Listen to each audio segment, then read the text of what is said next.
الواحد كان جعان قوي. يا جرسون، يا جرسون، حسابك كام لو سمحت؟ تحت أمرك يا فندم. في أي خدمة تانية؟ اه، حسابك كام لو سمحت؟ هو حضرتك خدت جوزين حمام مشوي ورز وبطاطس وسلطات كده يا فندم، الحساب 320 جنيه. اوكي، ضيف بقى عليهم 30 جنيه تبس.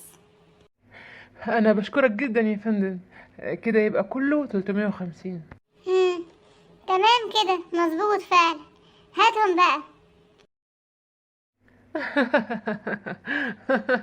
خلي علينا خالص يا فندم، حضرتك دمك خفيف جدا والله. لا، انا بتكلم جد. انا فعلا مش هدفع. انا معيش فلوس. لو هتدفعوا انتوا مفيش مشكلة. هو حضرتك بتتكلم جد؟ طبعا، ما اقولك مش دافع.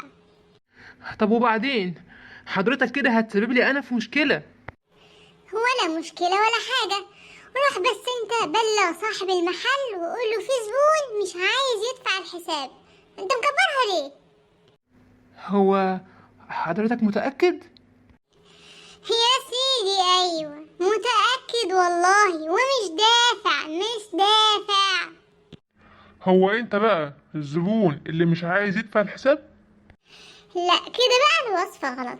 انا كده ازعل من وصفك ده، لاني انا مش عايز ادفع الحساب. انا مش قادر ادفع الحساب. في فرق حضرتك.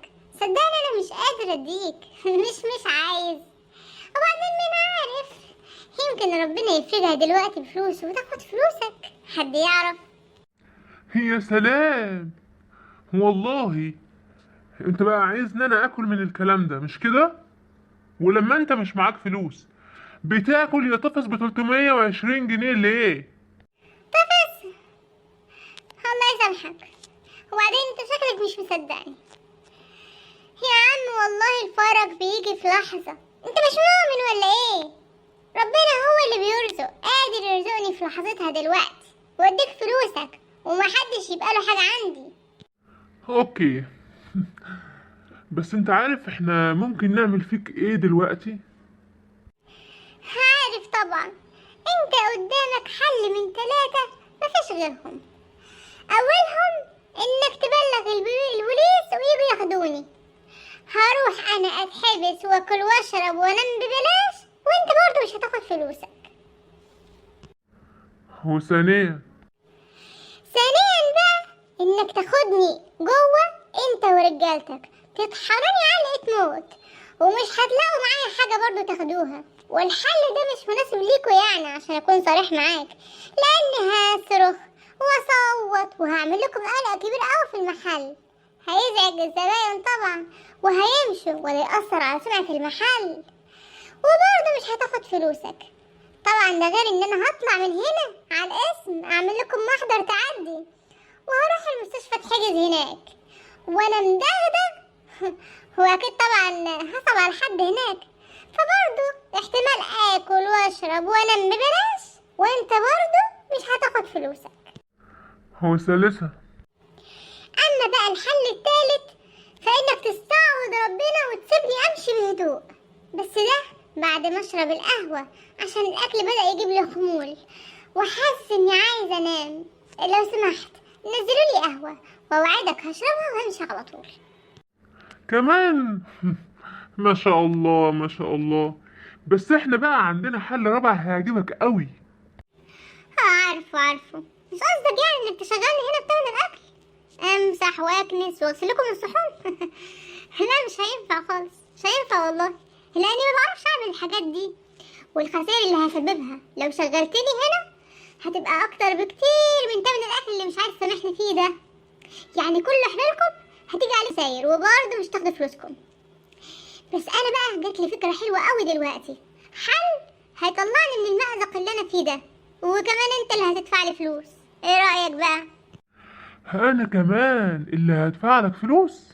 لا ده انت زودتها قوي يا نصاب يا حرامي. ايوه طبعا. حضرتك انا لو مسكت بطني دلوقتي وصوتت واترميت على الارض كده اهو، وبعد ما اترميت على الارض قلت الحقوني، الاكل بتاعكم فيه ايه؟